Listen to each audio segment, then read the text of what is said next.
मंत्री श्री राकेश सचान जी,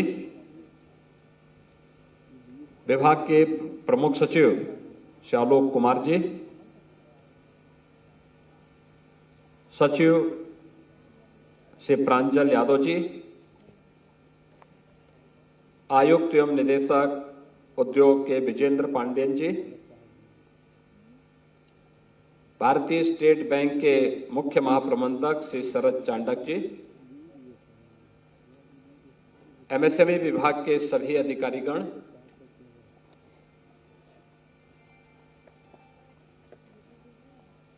बैंकों के हमारे सभी अधिकारीगण, प्रदेश भर से यहां पर उपस्थित सभी हमारे कारीगर और हस्तशिल्पीगण और उपस्थित बहनों और भाइयों, आज विश्वकर्मा दिवस है, अनंत चतुर्दशी भी है और नए भारत के शिल्पी प्रधानमंत्री मोदी जी का पावन जन्मदिन भी।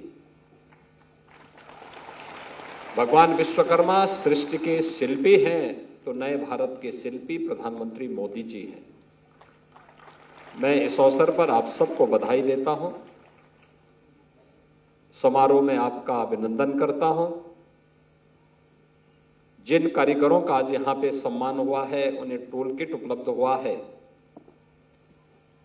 जिन्हें ऋण उपलब्ध हो रहा है, इन सब को भी हृदय से बधाई देते हुए इस पावन दिवस पर आपके प्रति अपनी मंगलमय शुभकामनाएं व्यक्त करता हूं।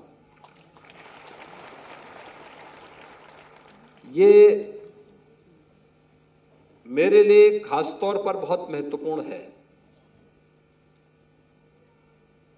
कि प्रधानमंत्री मोदी जी के मार्गदर्शन में हम लोगों ने जिन योजनाओं को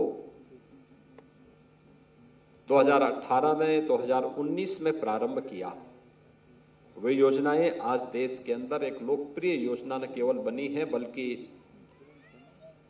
लाखों लोगों के लिए रोजगार और उत्तर प्रदेश और देश की अर्थव्यवस्था को आगे बढ़ाने में एक बड़ी भूमिका का निर्वहन कर रहे हैं। मुझे याद है 2017 के पहले उत्तर प्रदेश की हमारी परंपरागत उत्पाद पूरी तरह लगभग बंद सी हो गई थी। कोई पुरसा हल नहीं था, कोई पूछता नहीं था, ये बंदी के कगार पर था, लोग पलायन कर रहे थे।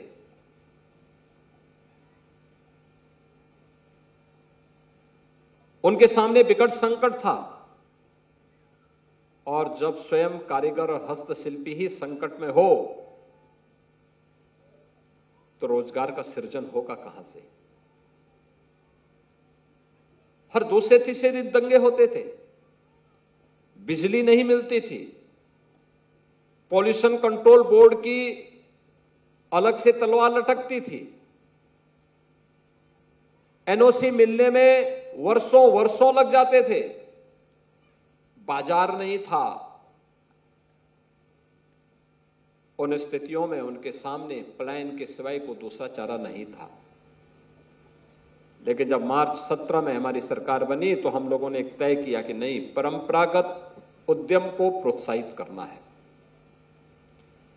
और इसके लिए हम लोगों ने उस समय एक कमेटी गठित की कि भाई देखो परंपरागत उद्यम क्या क्या है। हम लोग बचपन में सुनते थे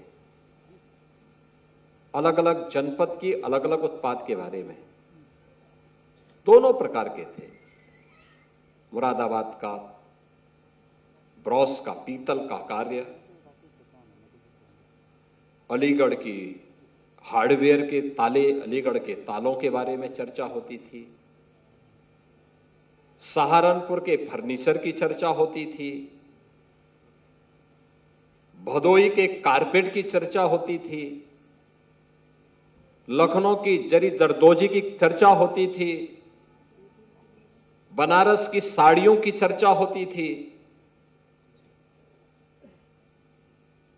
फिरोजाबाद की चूड़ियों की और ग्लास के आइटम की चर्चा होती थी। और मिक्स होता था। मेरठ की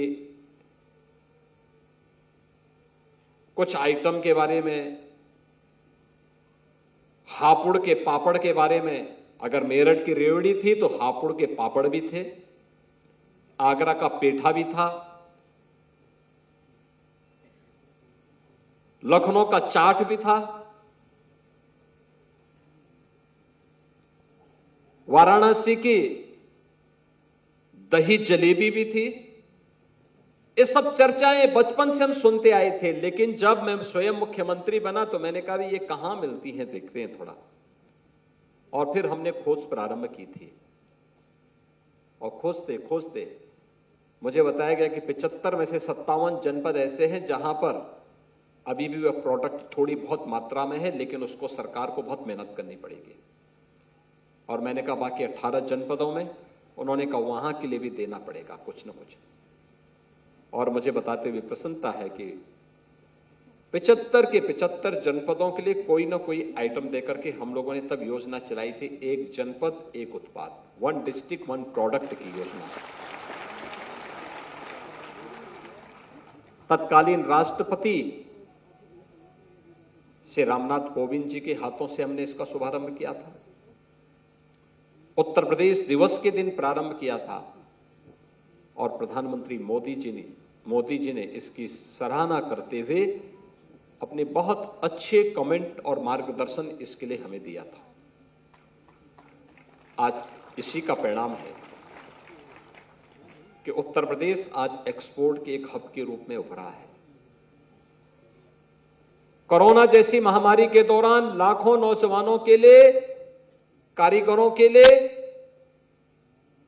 श्रमिकों के लिए अपने ही गांव, अपने जनपद में नए रोजगार का सृजन इस योजना के माध्यम से करने में हमें सफलता प्राप्त हुई। आज 1 डिस्ट्रिक्ट 1 प्रोडक्ट की योजना उत्तर प्रदेश की पहचान बन चुकी है। विश्वकर्मा श्रम सम्मान की योजना हम लोगों ने 2019 में प्रारंभ की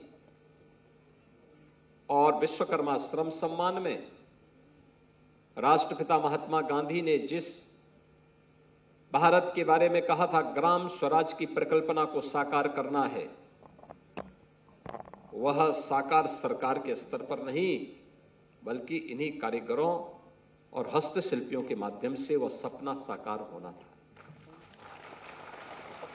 जिसमें गांव का ही कारपेंटर, गांव का ही लोहार, गांव का ही सुनार, गांव का वही हलवाई, गांव का ही राजमिस्त्री, गांव का ही नाव हो या मोची हो, ये सब गांव के ही अंदर रह करके अपनी आजीविका चलाते हैं, एक दूसरे पर आश्रित होकर के एक दूसरे के सहयोगी बनते हैं।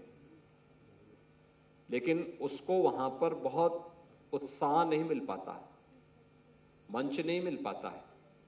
और इसलिए हमने कहा कि अगर इसको हम प्रोत्साहित करें, एक ट्रेनिंग दें, एक सर्टिफिकेट दें, ट्रेनिंग के दौरान का मानदेय दें और ट्रेनिंग पूरी होने पर उसे टूल किट उपलब्ध करवाएं, आज की डिजाइन के अनुसार, आज की डिमांड के अनुसार अगर हम उसको प्रशिक्षित कर सकेंगे और फिर सस्ते में उसको लोन उपलब्ध करवा पाएंगे, कम ब्याज दर पर करा पाएंगे। अनेक स्कीम है, पीएम मुद्रा की योजना है, पीएम रोजगार की योजना है, मुख्यमंत्री युवा स्वरोजगार की योजना है, ओडीओपी की योजना है। किसी भी स्कीम के अंतर्गत अगर हम इस कार्यक्रमों को आगे बढ़ा लेंगे तो उद्यमी को भी संबल मिलेगा और साथ साथ रोजगार का भी सृजन होगा। और मुझे प्रसन्नता है कि लाखों हमारे हस्तशिल्पी और कारीगर इस योजना से लाभान्वित हुए। आज उसके माध्यम से लाभान्वित होकर के एक नया जीवन जी रहे हैं और न केवल अपने परिवार की खुशहाली के लिए बल्कि समाज की खुशहाली के लिए भी काम कर रहे हैं। युवाओं को रोजगार भी दे रहे हैं। बहनों और भाइयों, कहने की आवश्यकता नहीं है कि यूपी का जो युवा पहले रोजगार के लिए बाहर भागता था, आज उसको अपने जनपद में इन 2 योजनाओं के माध्यम से रोजगार या स्वरोजगार मिलने में काफी मदद मिली। और इन्हीं को लोन उपलब्ध करवाने के लिए सरकार की योजनाएं भी हैं और साथ साथ हमारे बैंकर्स भी आगे आए। बैंकों ने भी बड़ी भूमिका का निर्वहन किया। मुझे याद है जब हम लोग 2017 में आए थे, उत्तर प्रदेश का जो सीडी रेशो था, यानी कुल पैसा जो यूपी के अंदर जमा होता था उसका मात्र 43 से 44% पैसा ही यूपी में लोन के रूप में वितरित हो पाता था। शेष पैसा यूपी के बाहर जाता था। आज यही पैसा 60% से अधिक यूपी के अंदर खर्च होता है और हमारा प्रयास है कि इस वित्तीय वर्ष के अंत तक इसको हम 65% तक लेके जाएंगे। यानी यूपी का पैसा यूपी के विकास के लिए ही, यूपी के युवाओं के रोजगार के लिए यूपी के अंदर खर्च हो रहा है और इसीलिए बैंक भी अपना सहयोग देने को तैयार है। सरकार ने भी योजना बनाई, अनेक योजनाएं बनाई कि ओडीओपी के अंतर्गत कोई अपना उद्यम स्थापित करना चाहता है, कोई भी उद्यम अपना लगाना चाहता है तो उस उद्यम की स्थापना के लिए सरकार एक व्यवस्था बनाएगी। 1000 दिन तक उसको एनओसी की आवश्यकता नहीं, 1000 दिन तक वो आवेदन करके एनओसी लेता रहेगा, अपना उद्योग लगाए और अपना उद्योग चलाए, कोई उसको परेशान नहीं करेगा। हमने व्यवस्था की कि प्रदेश के अंदर जो भी इस प्रकार के उद्योग लगेंगे वह प्रदेश के अंदर एमएसएमई में अपना रजिस्ट्रेशन करवाएं। रजिस्ट्रेशन करवाने के बाद क्या क्या कार्यकर्ता पूरा विस्तार से दें। रजिस्ट्रेशन होने के साथ उसको हम 5 लाख रुपए की सुरक्षा बीमा का एक कवर दे देंगे। हमने प्रदेश के अंदर व्यापारी कल्याण बोर्ड के माध्यम से पहले से ही जीएसटी चुकाने वाले व्यापारियों को 10 लाख रुपए तक का सुरक्षा बीमा का कवर दिया है और साथ साथ यह भी व्यवस्था दी है, युवा उद्यमी के रूप में एक नई स्कीम हमारी आने जा रही है जिसमें प्रदेश के 10 लाख युवाओं के लिए, नोट करना, 10 लाख युवाओं के लिए पहले चरण में 5 लाख और दूसरे चरण में 10 लाख रुपए तक का ब्याज मुक्त ऋण उद्योग लगाने के लिए हम उसको देने जा रहे हैं। यानी सीधे सीधे 10 लाख उद्योग लगेंगे। 10 लाख उद्योग के लिए पैसा हमारे पास है। अब ट्रेनिंग के साथ जुड़ना, कार्यक्रम के साथ आगे जुड़ना बैंक के लिए भी आसान होगा क्योंकि उद्यम लगाने वाले युवा को तो उसमें केवल अपनी मूल पूंजी ही वापस करनी है, शेष तो सरकार उसमें सहयोग करने जा रही है और बैंक उसमें आसानी से लोन भी दे देगा। बस उसके लिए अपने रुचि के अनुरूप, जिस फील्ड में आप पारंगत हैं उसके अनुरूप उद्यम स्थापित करना है। इसमें महिला, अनुसूचित जाति, जनजाति के लोगों के लिए कुछ विशेष प्रोत्साहन भी दिए गए हैं उन्हें उद्यम लगाने के लिए और मुझे लगता है कि इस दिशा में थोड़ा भी प्रयास अगर आप आगे करके कर लेते हैं इसका भारी लाभ होने वाला है। बहनों और भाइयों, याद रखना, सरकार आपके साथ खड़ी है। ये जो बांटने वाली राजनीति है, जो जाति के नाम पर तमाम वादों के आधार पर आपको बांट रही है, इससे आपका कल्याण नहीं होने वाला है। आपकी समृद्धि और प्रदेश की सुख और समृद्धि, प्रदेश में शांति और सुरक्षा का वातावरण ही आपके वर्तमान और आपके भविष्य को सुधारने वाला है। कानून व्यवस्था की स्थिति को प्रदेश के अंदर ऐसा रखा गया है जहां हर दूसरे तीसरे दिन दंगे होते थे, आज न दंगाइयों का पता है और न दंगों का कहीं पता है। जब दंगाई गायब और दंगे भी गायब तो आम नागरिक तो सुरक्षित है, लेकिन दंगाइयों के आका परेशान है। उनकी परेशानी उनको शुरू हो गई है क्योंकि इसी से उनकी रोजगार चलता था। आपके रोजगार पर ठोकर मारते थे, लेकिन जब दंगे होते थे इसमें अपनी रोटी सेकने के लिए जाते थे। और बहनों और भाइयों, हमें सोचना होगा, हमें अपने वर्तमान के साथ साथ अपने आने वाली पीढ़ी के भविष्य को ठीक करना है तो सुरक्षा पहली आवश्यकता है। सुरक्षा पहली आवश्यकता है। पर्व और त्योहार शांतिपूर्ण तरीके से मनाए जाएं। व्यक्ति कमाता क्यों है? इसलिए कमाता है ना कि मेरे बच्चे, मेरे परिवार सुरक्षित रहें, समृद्ध रहें, खुशहाल रहें। पर्व और त्योहार शांतिपूर्ण तरीके से मनाए जाएं। पर्व और त्योहार के साथ साथ मांगलिक कार्यक्रम, शादी ब्याह, मुंडन के सारे कार्यक्रम हमारे अच्छे ढंग से संपन्न हो। और इसलिए सरकार की प्राथमिकता यही होनी चाहिए कि हर एक को सुरक्षा सबको देंगे। शासन की योजना में भागीदार सबको बनाएंगे। लेकिन अगर कोई कानून को ठेंगा दिखाएगा तो कानून उसको उल्टा लटकाने की ताकत भी रखता है। इस प्रकार का एक जज्बा भी सरकार का दिखना चाहिए। और वही कार्य ये डबल इंजन की सरकार ने यूपी के अंदर किया। आज आप देखो, कहीं भी आ जा सकते हैं, कहीं भी कोई सुरक्षा में सेंध लगाने का दुस्साहस नहीं करेगा, और करेगा तो खामियाजा भी भुगतेगा। फिर यह भी तय है। और इसीलिए सुरक्षा की इस गारंटी का परिणाम क्या है? आज निवेश भी हो रहा है। 40 लाख करोड़ रुपए का निवेश यूपी के अंदर एक सपना था, आज ये हकीकत है। ये 40 लाख करोड़ का मतलब 1.5 करोड़ नौजवान को सीधे सीधे नौकरी। ये 1.5 करोड़ नौजवान या तो बेरोजगार रहता या फिर कहीं और जगह पलायन कर गया होता, डिप्रेशन का शिकार होता। लेकिन हमारा प्रतिभाशाली नौजवान अब डिप्रेशन में नहीं जाएगा, पलायन भी नहीं करेगा। अब वो अपने गांव में, अपने जनपद में, अपने प्रदेश में नौकरी पाएगा और अपनी ऊर्जा और प्रतिभा का लाभ आज उत्तर प्रदेश को और देश को दे रहा है। आज इसी का परिणाम आया है। ओडीओपी, विश्वकर्मा श्रम सम्मान और सुरक्षा का बेहतरीन वातावरण का परिणाम है कि जो उत्तर प्रदेश 2016-17 में देश की 6ठी 7वीं अर्थव्यवस्था माना जाता था, आज वही उत्तर प्रदेश देश की नंबर 2 की अर्थव्यवस्था है, नंबर 2 की अर्थव्यवस्था है।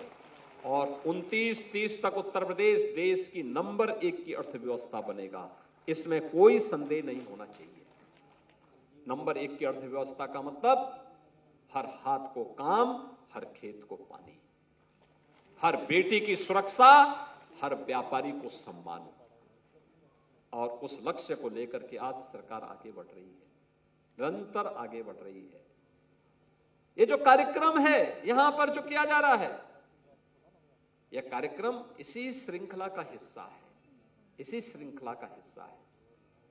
ऐसे कार्यक्रम पहले नहीं होते थे, इसके लिए ऐसा विजन भी नहीं था, क्योंकि जब एजेंडा ही दूसरा है तो ऐसे कार्यक्रम कैसे होंगे? हस्तशिल्पी के बारे में उनको जानकारी नहीं, कारीगरी के बारे में जानकारी नहीं। उनके पास तो एकमात्र मिशन था, लूटो और परिवार का पेट भरो। वह केवल अपने परिवार तक सीमित है, उनके लिए इसके सिवाय कुछ भी नहीं। बहनों और भाइयों, जब परिवार तक कोई व्यक्ति सीमित हो जाएगा, वो देश के बारे में और समाज के बारे में नहीं सोच सकता, नहीं सोच सकता है। उसकी दृष्टि उतनी है ही नहीं।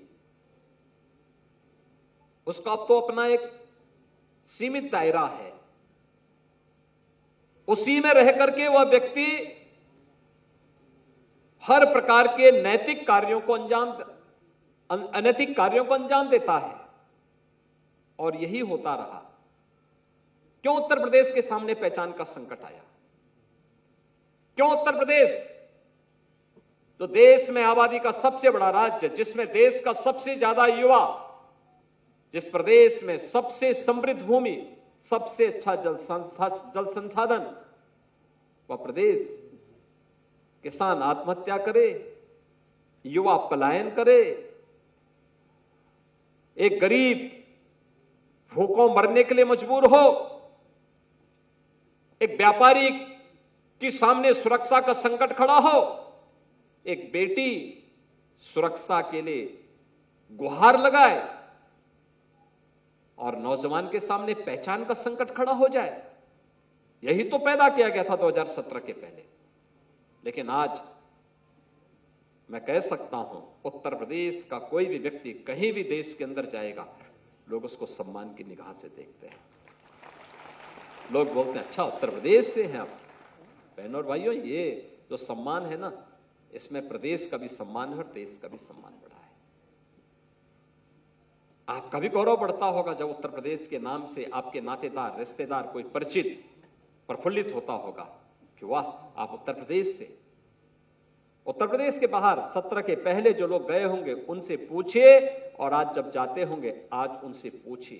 ये जो परिवर्तन आया है, ये पहचान का संकट खड़ा करने वाले लोग बड़े बड़े दावे जरूर करेंगे, लेकिन इनके कारनामों से हर व्यक्ति जानता है, देश और दुनिया इनके कारनामों को जानती है।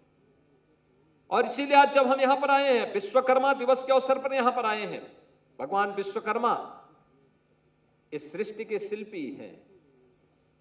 विश्वकर्मा भगवान की इस पावन जयंती के अवसर पर विश्वकर्मा श्रम सम्मान और पीएम विश्वकर्मा योजना के अंतर्गत जो कार्य प्रारंभ हुए हैं, उनके हस्तशिल्पी और कारीगरों का सम्मान।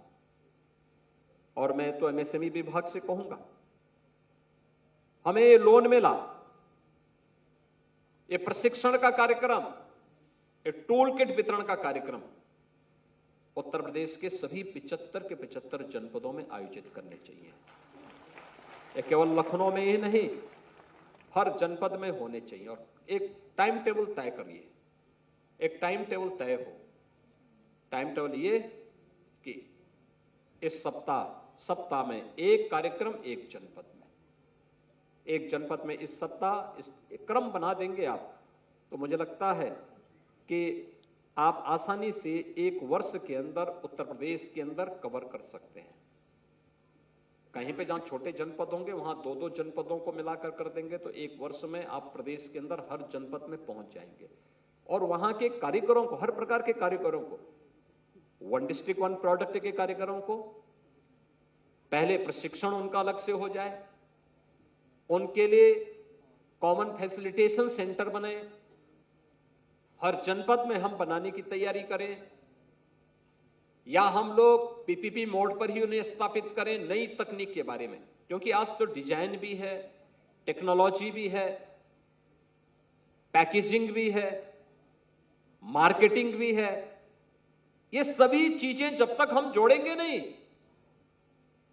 तब तक उसकी ब्रांडिंग नहीं होगी और उसको हमें प्रस्तुत करना है, वैश्विक स्तर पर पहुंचाना है, उसको आगे बढ़ाना है। इसके लिए आवश्यक होगा कि उसकी पहली ट्रेनिंग हो। विश्वकर्मा श्रम सम्मान या पीएम विश्वकर्मा से जुड़े हुए जितने भी हमारे हस्तशिल्पी और कारीगर हैं, इनके ट्रेनिंग के कार्यक्रम जनपद स्तर पर हो। आवश्यक नहीं कि हम करें, उस जनपद स्तर पर हम लोग किराए पे कोई हॉस्टल लें, वहां पे रखने की व्यवस्था करें,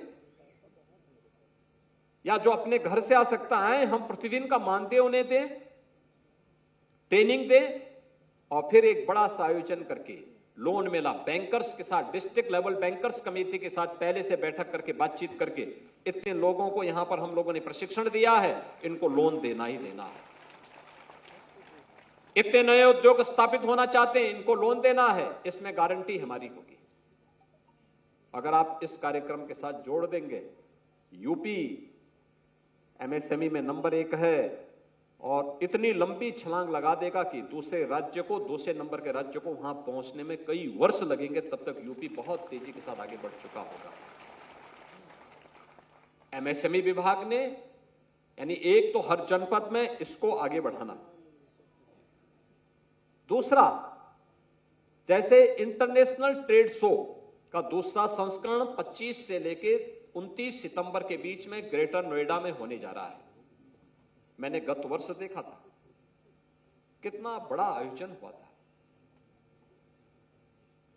500 से अधिक फॉरेन बायर्स आए थे। प्रदेश के प्रोडक्ट को देख करके, अलग अलग सेक्टर के प्रोडक्ट को देख करके भौचक थे लोग। इतना शानदार यूपी के अंदर बन सकता है।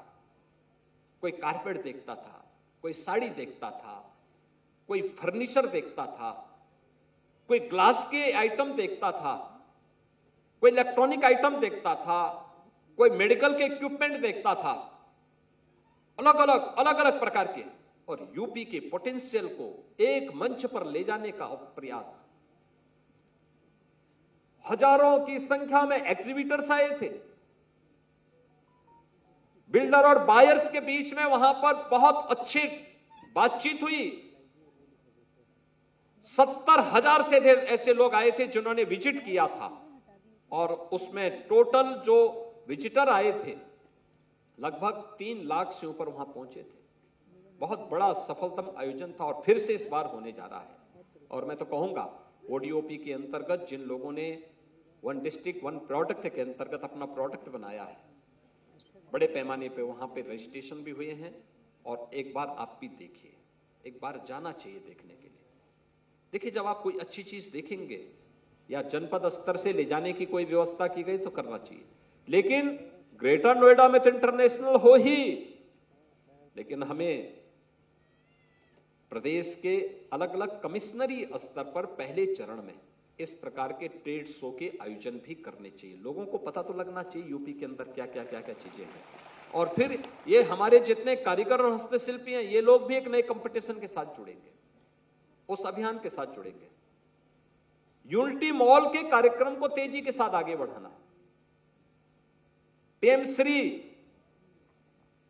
जो टेक्सटाइल पार्क लखनऊ हरदोई के बीच में बनने जा रहा है, इस कार्यक्रम को आगे बढ़ाना।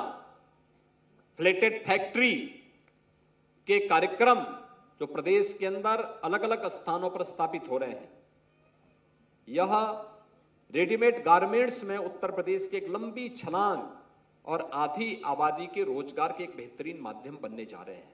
हमें इसको और प्रोत्साहित करना होगा। तो एमएसएमई विभाग से ही फ्लेज पार्क की स्कीम 11 फ्लेज पार्क तक स्वीकृत हो चुके हैं, कुछ बनने की प्रक्रिया के साथ तेजी के साथ आगे बढ़ रहे हैं। निजी क्षेत्र में भी औद्योगिक पार्क स्थापित होंगे, ये पहली परिकल्पना है और ये काम तेजी के साथ आगे बढ़ा है। ऐसे कुछ ना कुछ नवाचार होने चाहिए। विभाग ये केवल लकीर का फकीर नहीं बन सकता। हमें जनता जनार्दन के चेहरे पर खुशहाली लाने के लिए, नौजवानों के लिए रोजगार सृजन करने के लिए, अपने हस्तशिल्पी और कारीगरों के प्रोत्साहन करने के लिए कुछ न कुछ नई स्कीम के साथ निरंतर आगे बढ़ना पड़ेगा। अगर हम आगे बढ़ पाएंगे तो इसका लाभ हमें प्राप्त होगा, प्रदेश को प्राप्त होगा, देश को प्राप्त होगा। और प्रधानमंत्री मोदी जी की जो मंशा है कि पिछले 10 वर्ष में उत्तर प्रदेश ने जो एक लंबी दूरी तय की है, दुनिया की लीडरशिप अपने हाथ में ली है। भारत आज दुनिया की सबसे फास्ट ग्रोइंग इकोनॉमी के रूप में स्थापित हुआ है। तेजी से उभरती हुई अर्थव्यवस्था के रूप में भारत आज स्थापित हुआ है। हमारा भी प्रयास होना चाहिए कि हम भी इसमें अपना योगदान दे सकें। आखिर राष्ट्र के प्रति समर्पण का यह भाव हमें न वर्तमान में बल्कि भावी जीवन में भी हमारे आने वाली पीढ़ियों के भविष्य को उज्जवल बनाने में योगदान देगा। और प्रधानमंत्री मोदी जी ने कहा है, पिछले 10 वर्ष में भारत की अर्थव्यवस्था 10वें नंबर से 5वें नंबर पर आई है, और हमें अगले 3 वर्ष के अंदर देश को तीसरी बड़ी अर्थव्यवस्था बनाना है। तीसरी बड़ी अर्थव्यवस्था भारत का बनने का मतलब भारत एक ग्लोबल इकोनॉमिक पावर बनेगा, दुनिया की एक ताकत बनेगी। लेकिन हमें विकसित भारत की परिकल्पना को साकार करने के लिए अपना योगदान देना होगा। 2047 के लिए जो लक्ष्य प्रधानमंत्री मोदी जी ने तय किए हैं, हर कारीगर, हर हस्तशिल्पी, हर उद्यमी, हर नौजवान, समाज जीवन के प्रत्येक पक्ष से लगा हुआ हर व्यक्ति, हर नागरिक अगर अपने कर्तव्यों को ईमानदारी पूर्वक निर्वहन करते हुए आगे बढ़ेगा, अवश्य इस लक्ष्य को प्राप्त करने में सफलता प्राप्त होगी। और आज इसी उद्देश्य के साथ हम सब आज इस आयोजन में सहभागी बन रहे हैं। आज के इस अवसर पर जिन हस्तशिल्पियों ने यहां पर टोल किट प्राप्त किए हैं, जिन कारीगरों ने प्राप्त किए हैं, ओडीओपी के जिन उद्यमियों ने यहां पर लोन मेले से लोन उपलब्ध कराया है, इन सभी लोगों को, चाहे वह विश्वकर्मा श्रम सम्मान से जुड़े हुए हों, ओडीओपी से जुड़े हुए हों, इन सबको मैं एक बार फिर से हृदय से बधाई देता हूं। आप सबको अनंत चतुर्दशी भगवान गणपति की पूजन का आज समारोह हो रहा है। इस अवसर पर इस आयोजन का, विश्वकर्मा पूजन का और प्रधानमंत्री मोदी जी के पावन जयंती जन्मदिन के कार्यक्रम का हृदय से बधाई देता हूं।